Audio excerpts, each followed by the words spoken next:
નમસ્કાર, spark today ન્યૂઝમાં આપનું હાર્દિક સ્વાગત છે. હ્યુમન બોડી એટલે કે માનવ શરીર, આ માનવ શરીર એ ભગવાનની ભેટ છે. આપણે સૌએ સાંભળ્યું છે. અલગ અલગ વિજ્ઞાનમાં, સાયન્સમાં પણ એ પ્રૂવ થયેલું છે કે આ ઉપરવાળાની એટલે કે ભગવાનની દેન, ભેટ એક અલગ જ રીતે કામ કરી રહ્યું છે. બોડીની અંદર અલગ અલગ અવયવોના અલગ અલગ કામ.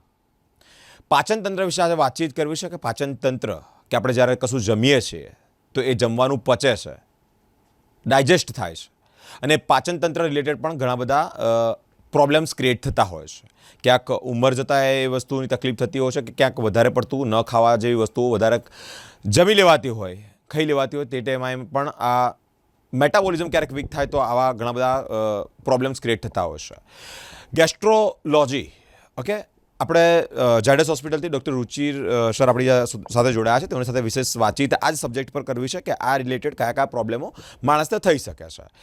સર, સ્પાર્ક ટુડે ન્યૂઝમાં આપનું હાર્દિક સ્વાગત છે. Thank you. સર, પહેલાં તો આપણી પાસેથી તમારી પાસેથી એ જાણવું છે કે ગેસ્ટ્રો ઇમરજન્સી શું છે આ કેસમાં? એટલે ગેસ્ટ્રો ઇમરજન્સી એટલે કે પાચન તંત્રની એવી ગંભીર પરિસ્થિતિ કે જેમાં તરત જ સારવારની જરૂર હોય. જેમ કે પેટ કે આંતરડામાંથી બ્લીડિંગ થવું, પેટમાં અસહ્ય દુખાવો થવો કે જેની અંદર એક્યુટ પેન્ક્રિયાટાઇટિસ, એક્યુટ કોલેન્જાઇટિસ કે એક્યુટ એપેન્ડિસાઇટિસ, જોડે જોડે અચાનક જ સ્ટૂલ કે વાછૂટ બંધ થઈ જવી, ખોરાક ખાતા ખાતા અચાનક ખોરાક અટકી જવો, આ બધી સમસ્યાઓમાં તરત જ સારવાર જરૂરી હોય છે. ઓકે સર, આ બધી બાબતો આપણને ઇન્ડિકેટ થતી હોય, બરાબર? ક્યારેક આપણે જમી લેતા તો એવું આપણી ગુજરાતી સાદી ભાષામાં એવું કહીએ છીએ કે જમવાનું પચ્યું નથી. એવા કયા ઇન્ડિકેટ છે, એવી કઈ સાઇન છે જેને આપણે એવોઇડ ન કરવા જોઈએ? એટલે જુઓ, અમુક લક્ષણો એવા છે કે જેમાં તરત જ ઇમરજન્સી સારવાર લેવી પડે. જેમ કે લોહીની ઉલટી થવી, સંડાસ બ્લેક કલરનો આવે, કાળા કલરનો આવે, અસહ્ય પેટમાં દુખાવો થાય, પેટમાં દુખાવાની સાથે પેટ ફૂલી જવું, વાછૂટ કે સ્ટૂલ અટકી જવું, ખોરાક અટકી જવો, જોડે જોડે પેટના અસહ્ય દુખાવાની સાથે આંખો પીળી એટલે કે કમળો થવો, અને કમળાની સાથે ઘણી વખત બેભાન થઈ જવું. તો આ બધી વસ્તુઓની સાથે ઘણી વખત તમે સાંભળતા હશો કે ગેસ્ટ્રિક ફોરેન બોડી ઇન્જેક્શન, એટલે કે મોસ્ટલી ફોરેન બોડી આંતરડામાંથી પાસ થઈ જતી હોય છે, બટ અમુક ફોરેન બોડી અટકાઈ જાય તો એને અમારી ઇમરજન્સીની અંદર એ ફોરેન બોડી રિમૂવ કરવી પડતી હોય છે. સર, આ ફોરેન બોડી ઇન્જેક્શન શું છે? ફોરેન બોડી ઇન્જેક્શન એટલે ખાસ કરીને 6 મહિનાથી લઈ 5 વર્ષ સુધીના બાળકો અથવા તો એડલ્ટ જ્યારે ન ગળવાની વસ્તુ ગળી લે તો એને ફોરેન બોડી ઇન્જેક્શન કહેવાય. ઘણી વખત નાની ફોરેન બોડી હોય તો એ આંતરડામાંથી પાસ થઈ જાય, પણ ઘણી વખત બટન બેટરી, મેગ્નેટ અથવા તો તીક્ષ્ણ વસ્તુઓ જેમ કે સોય, નીડલ, આ જે વસ્તુઓ જો ગળવામાં આવે તો એ ફસાઈ શકે, આંતરડું ફાટી નાખે અને ઇમરજન્સી ક્રિએટ કરે. તો આવી વસ્તુઓ તો તરત જ એન્ડોસ્કોપીથી રિમૂવ કરવી જોઈએ. આ બધી વસ્તુઓ ઇમરજન્સી કહેવાય, પરંતુ એમાં સૌથી સામાન્ય ઇમરજન્સી કઈ કઈ વસ્તુઓ છે? સૌથી સામાન્ય ઇમરજન્સી છે જીઆઈ બ્લીડિંગ, એટલે કે એમાં પેશન્ટને બ્લડની વોમિટિંગ થાય, કોફી બ્રાઉન વોમિટિંગ, અથવા તો સંડાસ કાળા કલરનો આવે, જેના કારણોમાં અલ્સર, એટલે જેને અમે કહીએ છીએ પેપ્ટિક અલ્સર ડિસીઝ. આ અલ્સર ઘણી વખત બહુ વધારે પડતી પેઇન કિલર્સ લેવાને લીધે બી થતા હોય. અને બીજું મેઇન કારણ છે બ્લીડિંગનું લીવર સિરોસિસ, લીવર ખરાબ થઈ જવું. તો આ મેઇન કારણ છે બ્લીડિંગના. સર, એન્ડોસ્કોપી આપણે સાંભળતા હોઈએ છીએ. એન્ડોસ્કોપી શું છે? એકચ્યુઅલી સાધારણનો પ્રોસેસ શું છે અને ક્યારે નેસેસરી બને છે કે ક્યારે જરૂરી છે કે એન્ડોસ્કોપી કરવું છે? પહેલાં તો શું છે એ સમજવું છે. એટલે એન્ડોસ્કોપી એટલે આપણે કેમેરાથી અંદરનો ભાગ આપણે જોઈએ.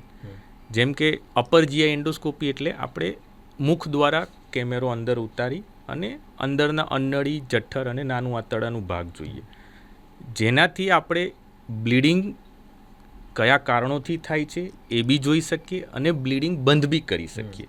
એટલે એન્ડોસ્કોપીથી આપણે કોઈ મેજર સર્જરી વગર તમે બ્લીડિંગનું નિદાન અને ટ્રીટમેન્ટ બંને થઈ શકે. અને એન્ડોસ્કોપી મેં પહેલાં કીધું એમ પ્રમાણે કે ગેસ્ટ્રિક ફોરેન બોડી કે જે કોઈ પણ બટન બેટરી ધારો કે અન્નળીમાં ફસાઈ હોય તો એ આપણે એન્ડોસ્કોપીથી ઇઝીલી રિમૂવ કરી શકીએ. એટલે એન્ડોસ્કોપી એ ઇટ્સ બીકમ વેરી નેસેસરી અને ઇમરજન્સીની અંદર એનો ખૂબ જ ઉપયોગ છે. Sir, about last question, what would you suggest, what would you advise to the people on audience about the gastrology? એટલે ઘણી વખત લોકો સામાન્ય બીમારી જેમ કે એસિડિટી છે, ક્યારેક પેટમાં દુખાવો, કબજિયાત, ક્યારેક મળની અંદર સ્ટૂલની અંદર બ્લડ આવે છે, આ બધી વસ્તુઓને સામાન્ય રીતે લોકો અવગણતા હોય છે. પણ આ બધી વસ્તુઓ ઘણી વખત અતિશય સિરિયસ કન્ડિશનમાં પરિણમી શકે છે.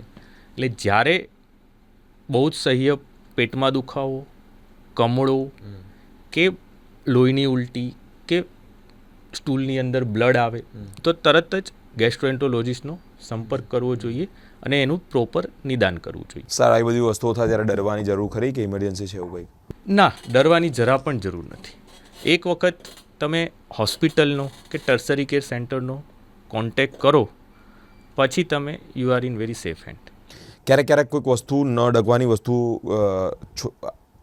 યંગ જનરેશનમાં કે નાના બાળકોમાં ગળી જવાતી હોય છે, ડગી જવાતી હોય છે, તો એવું સાંભળવામાં આવ્યું છે કે નાના આંતરડામાંથી મોટા આંતરડામાં પહોંચી જાય ત્યાર પહેલાં એનું નિદાન થઈ જવું જોઈએ. એનો ટાઈમિંગ શું હોય સર? એટલે જુઓ, ઘણી વખત અમુક ગોળ આકારની કે સર્કલ ટાઈપ વસ્તુઓ હોય જેમ કે કોઈન છે. યુઝ્યુઅલી કોઇન્સ આંતરડામાંથી પાસ થઈ જતા હોય છે, પણ અમુક વખત મોટો સિક્કો હોય કે એ જઠ્ઠરના અને નાના આંતરડાના વચ્ચેના છિદ્રમાંથી પસાર ના થઈ શકે, તો પછી એને આપણે એન્ડોસ્કોપીથી રિમૂવ કરતા હોઈએ છીએ. યુઝ્યુઅલી નાની વસ્તુઓ હોય છે એ થઈ જતી હોય છે પાસ, પણ મેં કીધું એ પ્રમાણે કે શાર્પ વસ્તુ, નીડલ, હેરપિન કે પછી ખીલી અથવા તો બટન બેટરી, મેગ્નેટ, આ બધી વસ્તુઓ તો ઇમરજન્સીમાં તમારે રિમૂવ કરાવવી જ જોઈએ. આંતરડાઓને સ્વસ્થ રાખવા એટલે કે પ્રોપર વર્કિંગ રહે એની માટે કયા પ્રકારનું સજેશન તમે વ્યુઅર્સને આપો છો? આજકાલ આપણે જોઈએ છીએ તો આંતરડાને વ્યવસ્થિત રાખવા માટે મેઇન તો લાઈફસ્ટાઈલ, કે જે હેલ્ધી લાઈફસ્ટાઈલનું અનુકરણ કરવું જોઈએ. ખોરાકમાં બહારનું junk food, fried food, fatty food avoid કરવાના. બહારના સોફ્ટ ડ્રિંક, વધારે પડતા શુગર ડ્રિંક્સ અવોઇડ કરો. જો દારૂનું સેવન કરતા હોય તો આલ્કોહોલ અવોઇડ કરો. નિયમિત એક્સરસાઇઝ કરો, અડધીથી પોણી કલાક સુધી daily walking, running, gymming, cycling, આ બધી વસ્તુઓ કરવાથી તમારા આંતરડા બી સ્વસ્થ રહેશે અને તમારું શરીર બી સ્વસ્થ રહેશે. Okay, thank you so much sir. Thank you.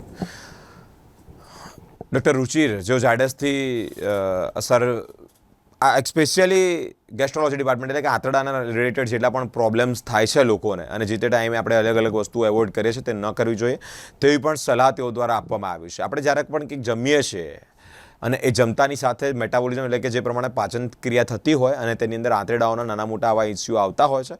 Sir, એ બધી બાબતોથી બચવા માટે પણ ખૂબ સારી સલાહ આપી કે તમારા રૂટીન આપણું મેન છે, એટલે કે આખો દિવસ દરમિયાન તમે કેટલીક એક્ટિવિટી કરો છો, કેટલી સ્પોર્ટ્સની એક્ટિવિટી કરો છો, બધી બાબતે આ બાબત પર ડિપેન્ડ છે આંતરડા સ્વસ્થ રાખવા માટે.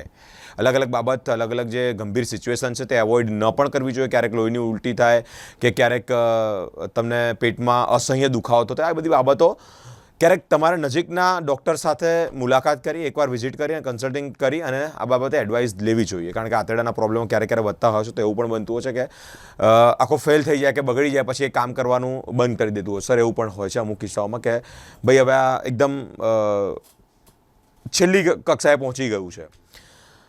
અવારનવાર હ્યુમન બોડીમાં આવા અલગ અવયવો સાથે અલગ રીતે આવી કોઈક ન ગ્રહણ કરવા જેવી એટલે કે ન ખાવા જેવી વસ્તુઓ, ન પીવા જેવી વસ્તુઓનું આપણે સેવન કરતા હોય ત્યારે આવા પ્રોબ્લેમ ક્રિએટ થતા હોય છે. પરંતુ અલગ મહાનુભાવો, અલગ ડૉક્ટરો સાથે, અલગ સર્જનો સાથેની વાતચીત સાથે આ બાબતે આપ સુધી પહોંચતા રહીએ છીએ કે તમારે શું કરવું જોઈએ, કઈ વસ્તુઓને સ્વસ્થ રાખવા માટે કેટલું એક્ટિવ રહેવું જોઈએ, એને સ્વસ્થ રાખવા માટે, અવયવને સ્વસ્થ રાખવા માટે શું કરવું જોઈએ, તે અંતર્ગત પણ ચર્ચા કરી આપ સુધી માહિતી પહોંચાડતા રહીએ છીએ. અલગ ટોક, અલગ એપિસોડ અને અલગ મહાનુભાવો સાથેની વાતચીત લઈ આપ સુધી પહોંચતા રહીશું. આવી તમામ અપડેટ જોવા માટે અમારી સાથે સ્પાર્ક ન્યૂઝ પર જોડાયેલા રહો.